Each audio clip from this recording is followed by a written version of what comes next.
নমস্কাৰ, মই Dhanjit Das YouTube channel creator. আজি আমি বিশেষ এটি ভিডিঅ'ৰ বাবে আগবাঢ়িব ওলাইছোঁ আৰু বিশেষ ভিডিঅ'টি আগবঢ়াই লৈ যাব তিলক ৰয়। ধন্যবাদ।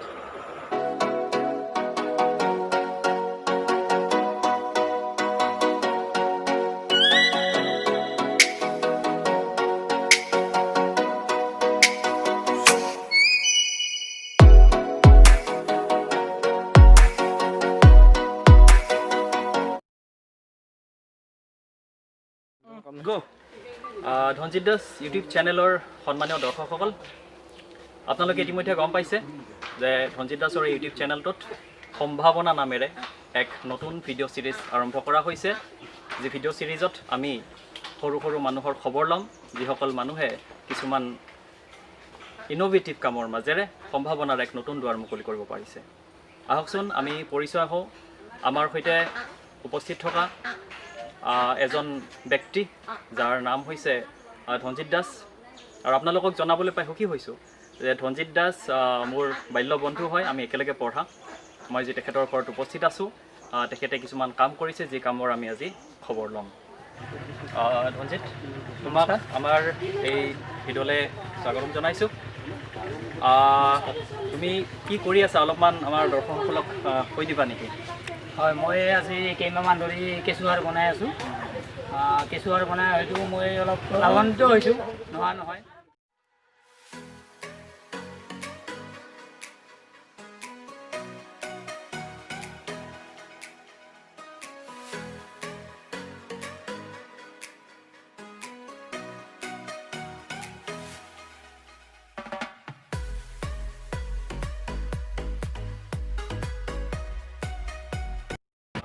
তো সন্মানীয় দৰ্শকসকল,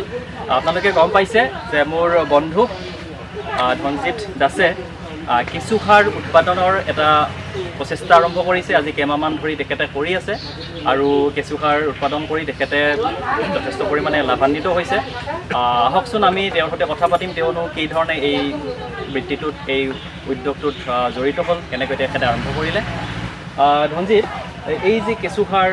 উৎপাদন কৰি আছা, তো কেনেকৈ এইটো আৰম্ভণি কেনেকৈ কৰিলে? আৰম্ভণি কৰিলোঁ মানে প্ৰথমতে মোৰ এজন চিনাকি আছিল, চকচকাৰ বাইদেউ, শেৱালী বাইদেউ বুলি। তেখেতে মানে বিভিন্ন সামাজিক কামৰ লগত জড়িত হয়। তেখেতে মোক কৈ দিছিল যে ধনজিত, তুমি এটা কাম কৰা, তুমিতো কেঁচুসাৰ বনাব পাৰা। তাৰপিছত তেখেতে যোগাযোগ কৰি দিলে KVK হাউলি কৃষি বিজ্ঞান কেন্দ্ৰৰ লগত। তাৰ পৰা মই কেঁচু আনিলোঁ, আনি কিনে মই বেগ দুটা যোগাৰ কৰি কিনে ফাৰ্ষ্ট টাইম মই আৰম্ভ কৰি দিলোঁ দুটা বেগত। তো এইটো উৎপাদন কৰাৰ কাৰণে কিবা প্ৰশিক্ষণ লৈছা? প্ৰশিক্ষণ লৈছোঁ মই, 5 দিনীয়া এটা প্ৰশিক্ষণ লৈছোঁ হাউলি কৃষি বিজ্ঞান কেন্দ্ৰত। আচ্ছা, আমাৰ হাউলি যিটো কৃষি বিজ্ঞান কেন্দ্ৰ আছে, তাতে এটা 5 দিনীয়া প্ৰশিক্ষণ লৈছা। এই 5 দিনীয়া প্ৰশিক্ষণত যথেষ্ট নাই মানে এই যথেষ্ট হয়, কিন্তু এটা আৰু তাহাঁতে স্কিল ডেভেলপমেণ্ট আৰু এটা দিয়ে। সেইটো হ'লে চাৰ্টিফিকেটখন আৰু বেছি কামত দিয়ে। সেইটো কিন্তু এমীয়া হয়, 1 মাহৰ হয় আৰু বস্তুটো। এখন চাৰ্টিফিকেটো পোৱা গৈছে? চাৰ্টিফিকেটো পোৱা গৈছে। মোৰ 5 দিনৰো এখন দিছে, কিন্তু 1 মাহটো হ'লে অলপ বেছি সুবিধা হয়, কি লোন চন এইবিলাকৰ কাৰণে বেছি সুবিধা হ'ব আৰু সেইটো হয়তো মই পাছত পৰ্যায়ত কৰিম আৰু সেইটো ট্ৰেইনিঙো কৰিম মই। তো তেখেতসকলে গাইড কৰি থাকেনে? হয়, আহি থাকে, তেখেতে আহি থাকে, চাই থাকে। বাইদেউ আছে, সবিনা বাইদেউ বুলি, তেখেতে আহি থাকে, চাই থাকে, এইবিলাক খবৰ লৈ থাকে। হয়। আৰু তেখেতে অৰ্ডাৰো দিয়ে, লাগিলে কিমান লাগে কি লাগে অৰ্ডাৰ দি লৈ যায়। চ' এই যিটো মানে কেঁচুসাৰ আছে, এইটো কেঁচুসাৰ মানে উৎপাদন কৰিবৰ কাৰণে নিশ্চয় এটা ছেটআপ বনাই ল'ব লাগিব, খৰচ আছে কিছুমান। তো কি ধৰণে মানে সেইবোৰ কৰা হৈছে? ফাৰ্ষ্ট টাইম যদি বেগটো অলপ পোৱা টান হয়, যদি বেগটো নাপায়, বাঁহৰো আছে মোৰ, বাঁহৰো বনাই ল'ব পাৰে ধুনীয়া কৰি। আৰু বাঁহৰ বনাই লৈ ধৰক কল লাগিব, মেটেং লাগিব, আৰু গোবৰ লাগিব, আৰু পচা খেৰ লাগে অলপ। তাৰপিছত আনি তাৰ ওপৰত কেঁচুটো এৰি দিব লাগে, এৰি দিলে হৈ যায়। আৰু তাৰ পৰা এটা ভাৰ্মি ৱাছ বুলিও ওলায়, মানে যিটো আমাৰ কীটনাশক হিচাপত ব্যৱহাৰ হয়। তো সন্মানীয় দৰ্শকসকল, ইতিমধ্যে আপোনালোকে গম পাইছে যে মোৰ বন্ধু ধনজিত দাসে, মই তেওঁক ঘৰুৱাভাৱে কথা পাতি আছোঁ যিহেতু মোৰ বাল্য বন্ধু হয়। ধনজিতে কেঁচুসাৰ উৎপাদনৰ এটা সৰু উদ্যোগ তেওঁ আৰম্ভ কৰিছে ঘৰতে, আৰু তেখেতে জনাইছে যে আমাৰ হাউলিস্থিত, বৰপেটা জিলাৰ হাউলিস্থিত কৃষি বিজ্ঞান কেন্দ্ৰৰ পৰা তেখেতক গাইড কৰি থকা হৈছে। সময়ে সময়ে তেওঁলোকে খবৰ লয়, দিহা পৰামৰ্শ প্ৰদান কৰে। আহকচোন আমি তেওঁ কি ধৰণেনো কেঁচুসাৰ উৎপাদনৰ এই যোজা কৰিছে, কি ধৰণে ছেটআপটো বনাই লৈছে, আমি অলপ সেই ঠাইডোখৰলৈকে যাওঁ আৰু চাই লওঁ কি ধৰণে কৰিছে। ঠিক আছে। কি হ'ল মানে বেগ আচলতে প্লাষ্টিকৰ পোৱা যায়, কিন্তু কথা হ'ল কি যেতিয়া প্ৰথম পাৱাত অসুবিধা হয়, তাৰ কাৰণে আমি প্ৰথম বাঁহৰ বনাই ল'ব লাগে। এইটো বাঁহৰ, সেইকাৰণে এইটো মই বাঁহৰ বনাই লৈছোঁ বঢ়িয়া কৰি। এনেকৈ বনাই লওঁ প্ৰথম আৰম্ভণি কৰিব পাৰি। আৰু আচ্ছা এইটো চৰকাৰীভাৱে পোৱা যায় না এইবিলাক চৰকাৰীভাৱে এইটো বৰ্তমানলৈকে মই এটা পাইছোঁ এনেই কিন্তু এগ্ৰিকালচাৰত আহে কিন্তু সেইবিলাক হয়তো আমাক পটকৈ নেদে বহুত মানুহৰ চিনাকি লাগে কিবা লাগে প্ৰুফ লাগে বহুত বিভিন্ন ধৰণৰ প্ৰশ্ন সিহঁতে কৰে আচ্ছা আচ্ছা তাৰমানে যদিও চৰকাৰীভাৱে কৃষি বিভাগৰ পৰা এইবিলাক চাপ্লাই আহে কিন্তু আমি পোৱা নাই সময়ত হয়তো যাক প্ৰয়োজন সি হয়তো নাপায় মাজৰ কিছুমান মধ্যভোগীয়ে হয়তো হয় সেইকাৰণে মই বাঁহৰে 5 টাইম বনাই লৈছোঁ আচ্ছা তাৰপিছত নিজে কৰিছোঁ তাৰপিছত মই বিভিন্ন ধৰণৰ যোগাযোগ কৰি এইবিলাক এই 4টা বেগ মই কিনি লৈছোঁ আচ্ছা 4টা বৰ্তমান 4টা আৰু মই বঢ়াম 2টা আনিছোঁ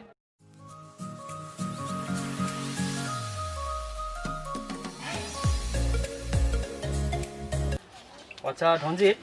বৰ্তমানে কেঁচু সাৰবোৰ ফাইনেলি দেখিবলৈ এনেকুৱা হয় নেকি হয় হয় এইটো একদম প্ৰস্তুত হৈ উঠিছে প্ৰস্তুত মানে ওপৰৰ পৰা হৈ যায় আছে তলৰ ফালে কেঁচুবিলাক যাই থাকিব তলৰ ফালে খাই থাকিব তাৰপিছত সেনেকা হৈ থাকে আৰু ইয়াৰ মাজত মানে কেঁচু জন্ম হৈছে হয় কেঁচু হৈছে ইয়াতে কেঁচু আছে আমাৰ আচ্ছা আচ্ছা এইবিলাক কেঁচু আচ্ছা আচ্ছা এই কেঁচুবিলাকে খাই খাই যাব তলৰ ফালে যাই থাকোঁ আমি যেতিয়া মানে ইয়াৰ হেৰিটো হ'ব এনেকৈ তুলি ল'ব লাগিব তুলি লোৱাৰ পাছত কেঁচুটো নিজে নিজে তলৰ ফালে সোমাই যাব সোমাই যায় এইখিনি আমি চালি ল'ব লাগিব চালি লোৱাৰ পাছত এনেকুৱা চাপাতৰ নিচিনা হ'ব আৰু আচ্ছা এই যে কেঁচু সাৰখিনি প্ৰস্তুত কৰা হৈছে ইয়াত মানে কি কি মিক্স কৰা হৈছে কি কি উপাদান ইয়াত আছে ইয়াতে কল আছে মেটেং আছে তাৰপিছত গোবৰ আছে আৰু খেৰ আছে কল মেটেং আৰু হয় খেৰটো অলপ কিন্তু পচা খেৰ ল'লে ভাল হয় আচ্ছা আচ্ছা তাৰ বাদে আৰু কিবা কেমিকেল মিক্স কৰে নেকি কেমিকেল নালাগে একো নালাগে এইটো যিহেতু এটা জৈৱিক সাৰ তাৰপিছত ওপৰত আমাৰ কেঁচুটো এৰি দিব লাগে কেঁচুটো খাই খাই তলৰ ফালে সোমাই যাব আচ্ছা কেঁচু ইয়াৰ ওপৰত এৰি দিয়া হৈছে কেঁচুবোৰ ক'ৰ পৰা অনা হৈছে কেঁচুটো হাউলি কৃষি বিজ্ঞান কেন্দ্ৰৰ পৰা আনিছিলোঁ মই ফাৰ্ষ্ট টাইম এইটো ফ্ৰী পায় নে ফ্ৰী নাপায় কিনিব লাগে এক পিছত 1 টকা কৰি এক পিছত 1 টকা আচ্ছা আচ্ছা এতিয়া কিমান কেঁচু কিমান প্ৰথমে ইয়াতে এৰি দিয়া হৈছে প্ৰথমতে এনেই দিলেতো 1 কিলো মান দিব লাগে মানে 1000 পিছ মান দিব লাগে কিন্তু ফাৰ্ষ্ট টাইম মই ইয়াতে 500 দিছিলোঁ এতিয়া বাঢ়ি বাঢ়ি হৈছে মোৰো মোটামুটি 1000ৰ ওপৰতে হৈছে 1000ৰ ওপৰত এইখিনি আৰু কেইদিনমান পিছত মানে ব্যৱহাৰ কৰিব পৰা হৈ উঠিব এইটো মানে কিমান দিন হ'ল এইখিনি বনোৱা কিমান দিন হ'ল মানে মোৰ হ'ল আজি 45 দিনমান হ'ল এইটো বনা আচ্ছা আৰু ধৰ 15-20 দিনত ইয়াৰ কমপ্লিট হৈ যাব এইটো আচ্ছা তাৰপিছত আমি খেতি পথাৰত এইটো ব্যৱহাৰ কৰিব পাৰিম মানে 60 দিনত 70 দিনত কমপ্লিট হৈ যায় আৰু ঠিক আছে তো এইবোৰ বিক্ৰী কৰা হয় বিক্ৰী কৰা হয় মই কেভিকেতো হাউলি কৃষি বিজ্ঞান কেন্দ্ৰতো দি আছোঁ আৰু ওচৰে পাজৰে যিবিলাক খেতিয়ক আছে সিহঁতেও লৈ আছে মোৰ পৰা এতিয়া লকডাউনৰ টাইমত হয়তো মই ভালেই বিক্ৰী কৰিছোঁ লকডাউনৰ টাইমত আৰু আচ্ছা এইটো প্ৰতি কিলো হিচাপত হয় প্ৰতি কিলো হিচাপত আমাৰ ইয়াতে মই 10 টকা বিক্ৰী কৰিছোঁ আৰু কৃষি বিজ্ঞান কেন্দ্ৰলৈ বাইদেউহঁতে মানে 12 টকাকৈ দিয়ে আচ্ছা তেওঁলোকে মাজে মাজে ইয়াৰ পৰা ক্ৰয় কৰিবলৈ আহে লৈ যায় আচ্ছা আচ্ছা আচ্ছা এতিয়ালৈকে ধৰ ভালে কেইমাহ হ'ল এই মোৰ 8 মাহ মান আৰম্ভ হ'ল 8 মাহ মান হ'ল এইটো কৰা চ' মনত আছে কিমান কুইণ্টল মান এতিয়ালৈকে বিক্ৰী কৰা মই 8 মাহ মানত 20 কুইণ্টল মান বিক্ৰী কৰিলোঁ আচ্ছা আচ্ছা আচ্ছা আৰু 20 কুইণ্টল মান ইতিমধ্যে বিক্ৰী কৰা হৈছে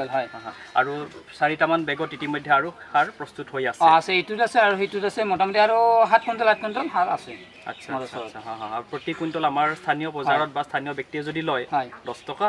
আৰু কৃষি বিজ্ঞান কেন্দ্ৰই তেওঁলোকে 15 টকাকৈ ক্ৰয় কৰে 12 টকাকৈ ক্ৰয় কৰে আচ্ছা আচ্ছা তো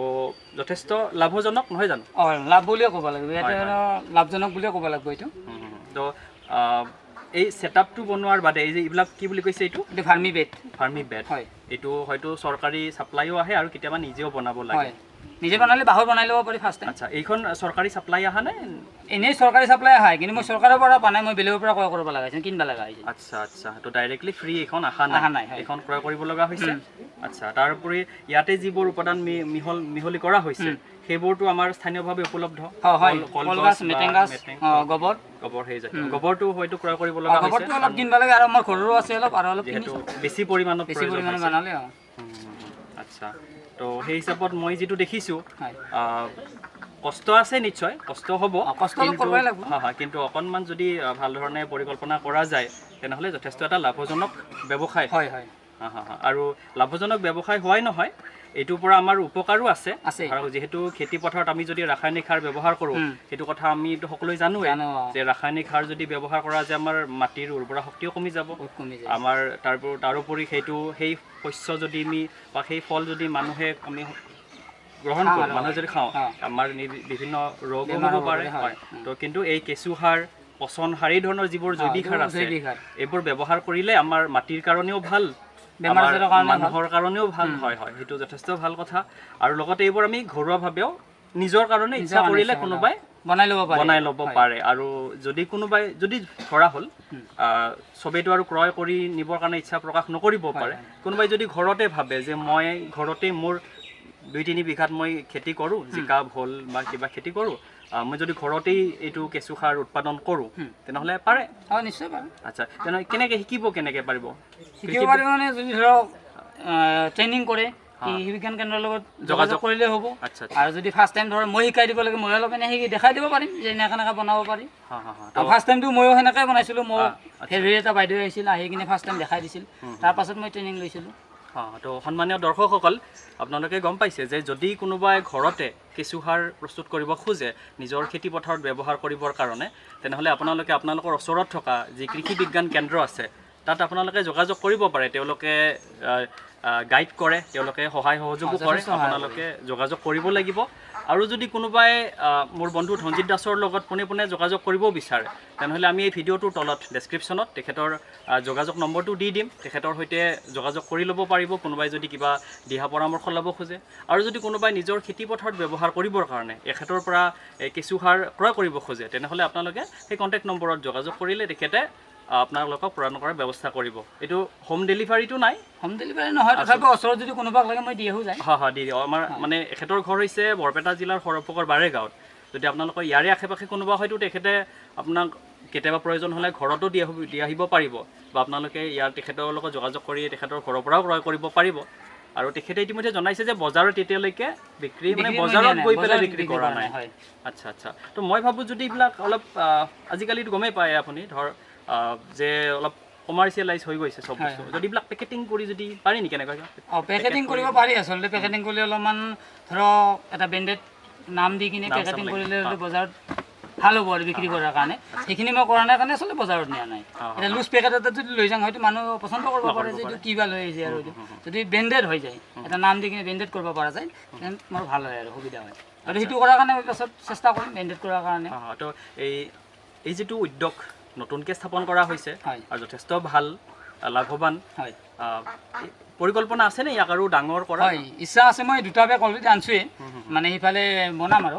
আচ্ছা আৰু তাৰপিছত মই যদি পাৰোঁ মই চেষ্টা কৰি আছোঁ এইটো ব্ৰেণ্ডেড বনাৰ কাৰণে সেইটো ইচ্ছা আছে আৰু মই ভাবোঁ যদি অকণমান চৰকাৰী সহায় সহযোগ পোৱা যায় তেতিয়া আৰু সুবিধা হ'ব অলপমান নিশ্চয় থাকিব ঠিক আছে আমি আশা কৰিছোঁ যাতে ধনজিত দাসৰ এই যিটো ক্ষুদ্ৰ উদ্যোগ আমি ক্ষুদ্ৰ উদ্যোগ বুলি কৈছোঁ তেখেতে ঘৰুৱাভাৱে আৰম্ভণি কৰিছে এই উদ্যোগটো আৰু আগবাঢ়ি যাওক তেখেতৰ এই উদ্যোগটো আৰু বিকশিত হওক ভাল হওক তেওঁ উন্নতি কৰক আৰু চৰকাৰীভাৱে যদি সহায় সহযোগ পায় তেখেতৰ কাৰণে আৰু সুবিধা হ'ব গতিকে আমি চৰকাৰলৈ অনুৰোধ জনাইছোঁ তেখেতক বা আমাৰ এই ধৰণৰ যিসকল ক্ষুদ্ৰ উদ্যোগী আছে যিসকলে ঘৰুৱাভাৱে এই ধৰণৰ সৰু সৰু কামৰ মাজেৰে স্বাৱলম্বনৰ একোটা পথৰ সন্ধান কৰি আছে তেখেতসকলক যাতে চৰকাৰী সহায় সহযোগ তেখেতসকলে পায় আৰু আমাৰ ৰাইজৰো নিশ্চয় সহায় লাগিব তেখেতৰ পৰা ক্ৰয় কৰিব এনেকুৱা ক্ষুদ্ৰ উদ্যোগীবোৰৰ পৰা আপোনালোকে সামগ্ৰীবোৰ ক্ৰয় কৰিব সেইটো আমাৰ সকলোৰে কাৰণে ভাল হ'ব আৰু যিসকল ক্ষুদ্ৰ উদ্যোগী আছে তেখেতসকলৰো উদ্যোগটো আগবঢ়াই লৈ যোৱাত সহায় হ'ব আচ্ছা তো শেষত আমাৰ যিটো ইউটিউব চেনেল হয় ধনজিত দাস ইউটিউব চেনেল দৰ্শকসকলক কিবা ক'ব নেকি দৰ্শকসকলক মানে মই ক'ব খোজোঁ যিখিনি আমাৰ ডেকা ল'ৰা আছে যিখিনি ঘৰত ধৰ এনেই